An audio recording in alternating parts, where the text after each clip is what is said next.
Hello and welcome to the Climbing Daily Wednesday news show. And we've got a crazy packed schedule, but you wanted to say something before we start. Yeah, I just wanted to say that if you like this show, and you like climbing news, and you like Matt, and you like me, and you like the whole ethos of this channel, please subscribe on YouTube. Magnus Mitbo is stretching so far out the distance that I can hardly see his channel anymore from the YouTube platform that we live on. So it'd be great if you could subscribe and we can try and catch up with him. And also, you know, it kind of helps you get regular updates. You probably get them anyway, but this works better for us. I think that sounded very aggressive. Really? That was threatening. Towards Magnus or towards the world?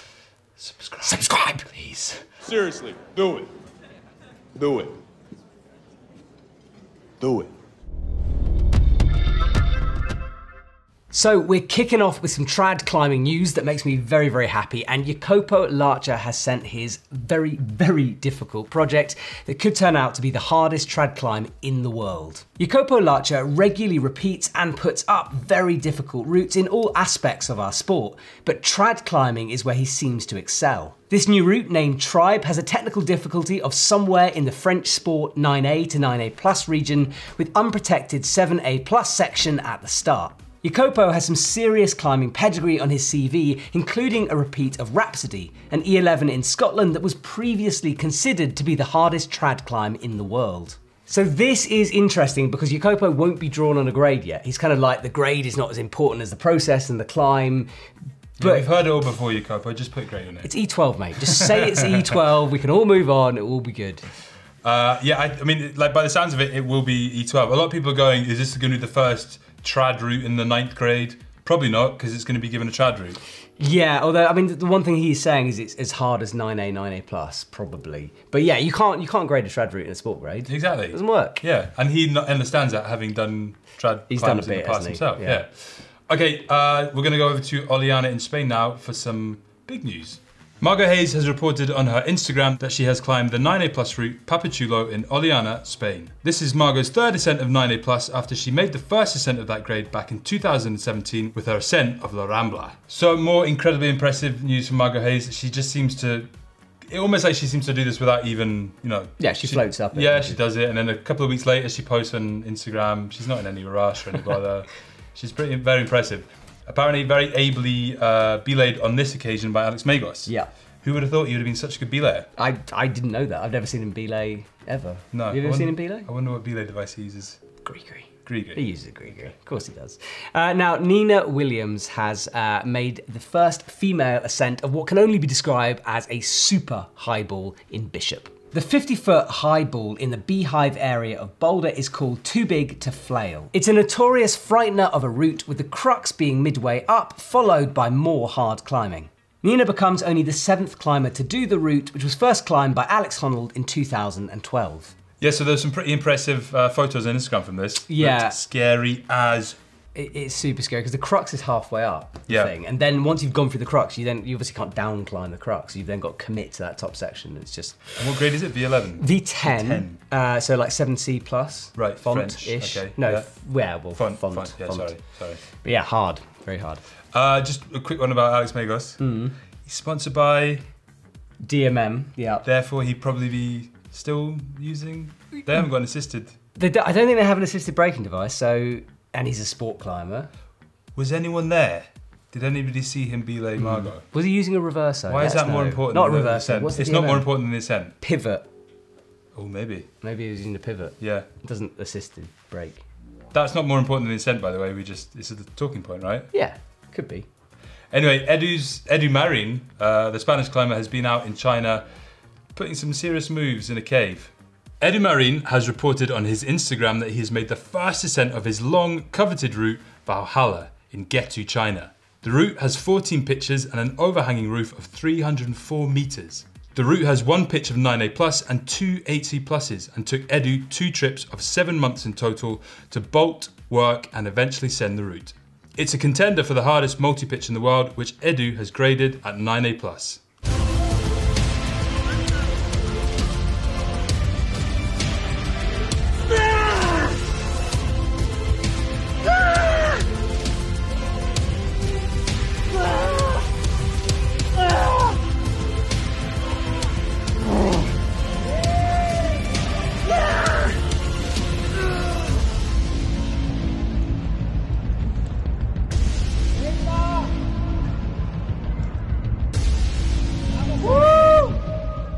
So there's been some graphics like flying around of just the size of this thing and the amount of pitches and the difficulty of the pitches. Like that roof looks insanely huge. It's been his sort of personal pet project, hasn't he? He's kind of been a little bit obsessed with this thing. I think you kind of have to be if you're going to do something like that, right? Mental. That roof pitch through the 9A bit is just yeah, crazy. Can't wait to see the videos. The videos apparently are coming soon. Well, I mean, like within the next couple of months. So that's going to be super interesting. Now, you may have noticed a petition kicking around on social media about paraclimbing, and this is a little bit of a complex issue that I think we definitely need to draw attention to. Yep. So, the Paraclimbing World Championships was meant to take place in Japan at the same time as the Able-Bodied Championships, but due to scheduling issues with the venue, they had a problem. So the IFSC had a vote, and the decision was kind of binary. It was either they cancel the paraclimbing event or they move it to a different country at a different date. Okay, not ideal, but crucially, they didn't, according to reports, have any paraclimbing athletes during the meeting when they made this decision. So I think a lot of paraclimbers are feeling underrepresented and they haven't been asked, haven't been consulted on this process. With all these kind of things, look into it, read all the facts. There's a link in the description below. But I mean, from our point of view, Innsbruck was incredible. Having the paraclimbing and the able-bodied climbing together was an amazing, spectacular event, and it would be such a shame if that doesn't happen this year. Yeah, I totally agree. I think for me, it only added to that event. And it would take away from it if it wasn't able to be there at the same time. Yeah, so link in the description below for that petition. Oh, this, yeah!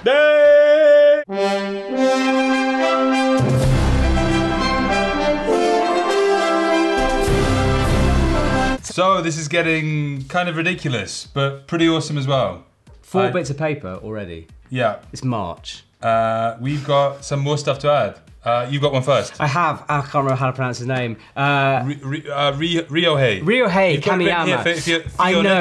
I wrote it phonetically and then I doubted my own phoneticals. Ryohei Kamiyama is, as we discussed before, completely and utterly. Do you not spell it now because you've written it? It's on here. There it is. Already there. He's crushing font, and he's made another ascent of D'Hilaire Henrique, which is the route we talked about last week with the weird Nicolas Fig 4. Pearlesson did the Fig 4. But what's bonkers is he couldn't make the Fig 4 work. And I know this because Johan, our French Relay Vertical cameraman, was filming with him, and we've got the video of this send coming to EpicTV very soon. So my prediction was right. Last week, I predicted that we would have the Big Island 6-star on video. It's not that. Not quite. Not quite. This one. But he couldn't make the Fig 4 work, so he had to do this bonkers lock-off reach thing, and it's insane. But he gets more ticks for the counter, so that's 8C, so that's one. Yep. He is flying into the lead by miles. Okay, cool. So next up, we've got an ascent, Jimmy Webb. Is Jimmy Webb on here yet? No, not on it. Yes. At last, the legend that is Jimmy Webb. He has climbed, he's repeated a Dave Graham classic from the Dirt Grows the Flowers in Switzerland. So that's a really good one. Yeah, so 8C. It's pretty good 8C. Is Jimmy Webb the GOAT? Is he? Is he the best? Is he the greatest of all time? Okay, I'm going to be stupid here. I never understood. Greatest of all time. GOAT. I think he is. And it's not just because I have a crush on him. Maybe we should do a whole show on who we think is a GOAT and who they think. Maybe our new podcast, that could come into that. Are we going to do one? We're going to do one. I had more psych this week. There's one more? Two more? 2 more. You got one. You do yours. Do I? Okay, fine. I'll do one. The Story of Two Worlds. Another classic Dave Graham route. The Story of Two Worlds 8C has been done by Louis Gerhardt in Cresciano, Switzerland. It's like a roofy, techie, strong problem. Okay. Louis, Luis Gerhardt. DT, nice. 1, yeah? 1 point, yes. Nice. I've got one more. Have you got any more? No, I didn't do any more. Okay, Martin Stranic has made the second ascent of the boulder Pater Letovsky, an 8C in Holstein in the Czech Republic. It's like a really, really cool looking kind of like a wall type amazing climb that Adam Ondra climbed back in 2011. Wow. That's 8C. it. 9B? Sad.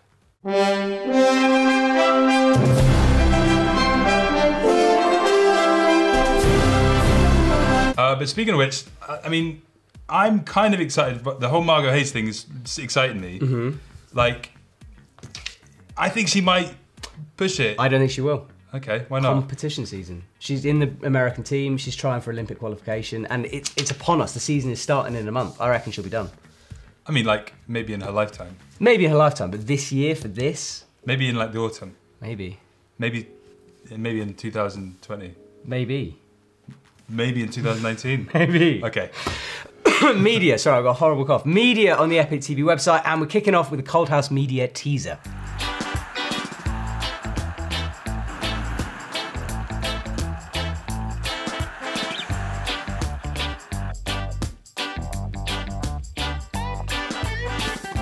I think our favorite part from LCC is that it's just 20 minutes outside of town, so it's super easy to get there after work, but in the same time that means there's a lot of people that didn't go there, which is not such a bad thing because it's quite a cool community so far out in Salt Lake.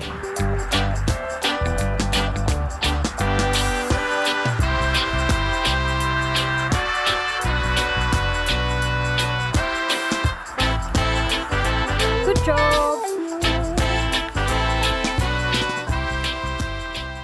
So that is their day-to-day life of what they're doing in Salt Lake City. I had a word with them the other day. Okay, and I'm gonna just put this out there. They've just gone from doing their travels. It was a travel vlog. They're now situated in one place. Yeah. They're kind of like, we're umming and ahhing about different formats. Okay. I was like, why don't you just like take a day at a time and be like, right, let's go on a day trip. Let's go and film the best vlog of this day. Yeah. Like make it an awesome day.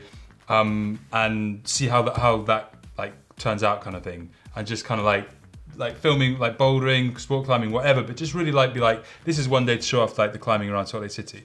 At the moment, they're kind of struggling because they're like, well, do we need to show like our day to day? Like every day we did this and this and this. I think whatever they do, it's like, for me, Cold House Media is about them. Like, they are the stars of that show. Whatever they do, they'll be entertaining for me. I just want to see them.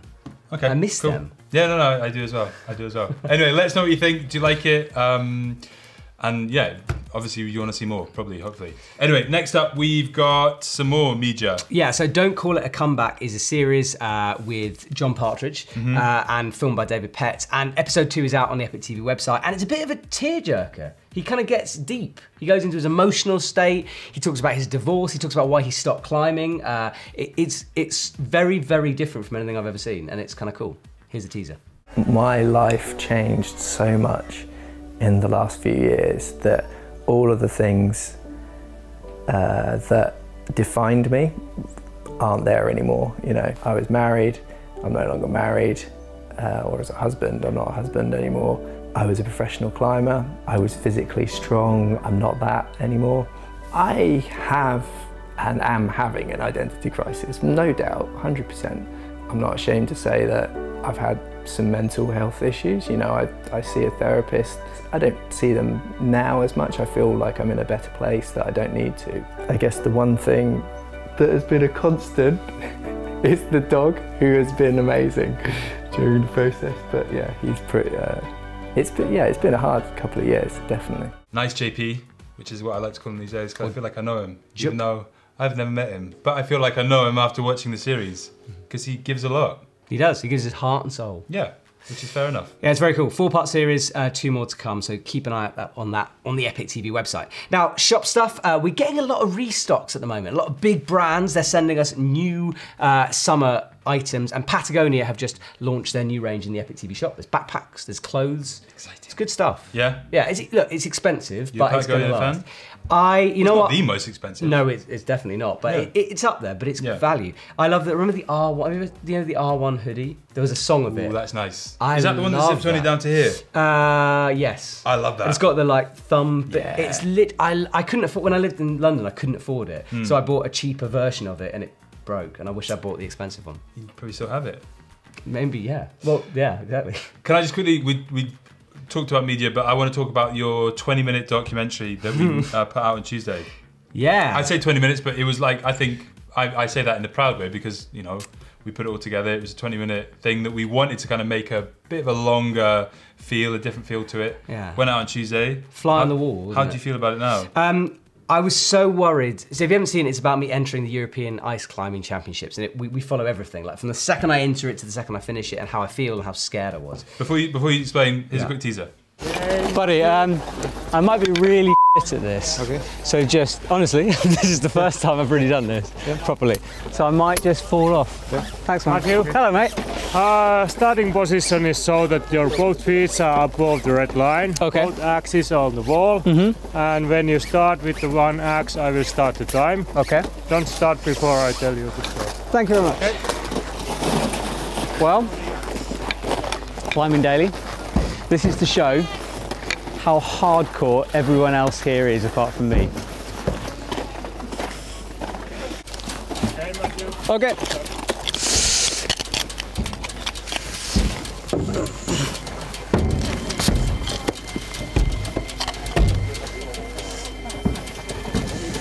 I like the fact that I was so worried about people thinking that it was like me thinking I could actually compete with these guys, and it wasn't about that. Because it's an open competition. Yeah, there's the pros there, but theoretically anyone could come and join it.